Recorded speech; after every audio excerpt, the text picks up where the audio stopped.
Assalamu alaikum, I'm Aisha and you're watching SAMAA News. Here are today's headlines.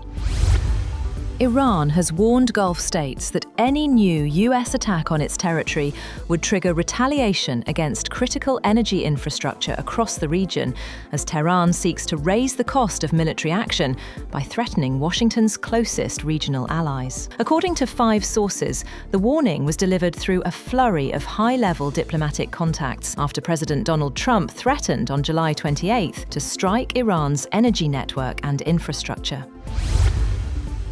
Iran and Oman have reached an understanding on the geographic coordinates of a proposed shipping route through the Strait of Hormuz. Iran's foreign ministry said that a joint announcement is being finalized, but a senior Iranian source says key details remain unresolved.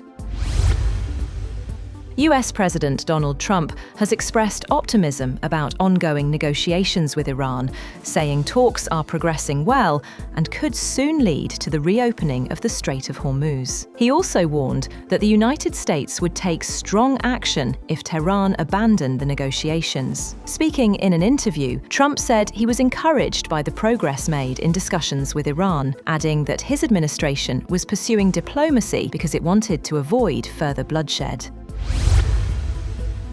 A proposed deal between Iran and Oman will give Tehran control over ships entering the Gulf through the Strait of Hormuz, in one of the biggest concessions yet to Iran. Despite the apparent step towards yielding to Iranian demands, sources pushed back against assertions by US President Donald Trump that a deal reopening the strait was imminent, saying important details still had to be agreed. One of the regional sources said the concession has already been made regarding some form of control over Hormuz. The other regional source said there were still details to be determined about how control would be defined. US President Donald Trump used a speech in Las Vegas focused on the economy to attack progressive Democrats, calling their recent primary victories a major threat ahead of the November midterm elections. Trump highlighted his administration's tax measures, including no taxes on tips, overtime, and some Social Security income, while accusing progressive candidates of pushing a dangerous ideology. He also targeted Michigan Democratic Senate primary winner Abdul El-Sayed, criticizing his policies on healthcare, Israel, and immigration.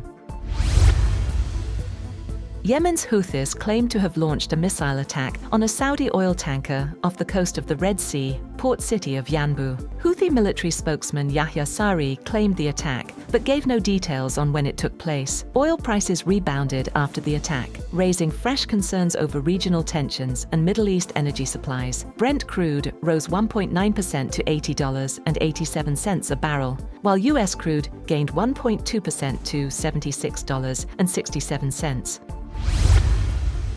At least 30 Yemeni government troops have been killed in Houthi attacks on military camps in the provinces of Marib and Hadramaut. Government sources said the death toll could rise. New Mexico has sued the US Department of Justice for access to unredacted Jeffrey Epstein files, accusing the agency of obstructing its investigation into alleged abuse at Epstein's Zorro Ranch. State officials say the documents are crucial to identifying suspects, witnesses, and potential victims, while the DOJ argues it cannot release certain records due to privacy protections. Google's planned $15 billion data center hub in Visakhapatnam, India, is facing growing opposition from environmental groups over concerns about water shortages, wildlife impact, and construction risks. The project, backed by Andhra Pradesh's government and built with support from Adani Group, is expected to create thousands of jobs, but activists argue it could worsen the city's existing water stress and affect the nearby Kambalakonda Wildlife Sanctuary. The government has defended the project, saying concerns are misleading and that safeguards will be implemented, while Google said advanced cooling systems will help protect local water resources. That's all for now. For more updates, visit www.samaa.tv. Thank you for watching SAMAA News.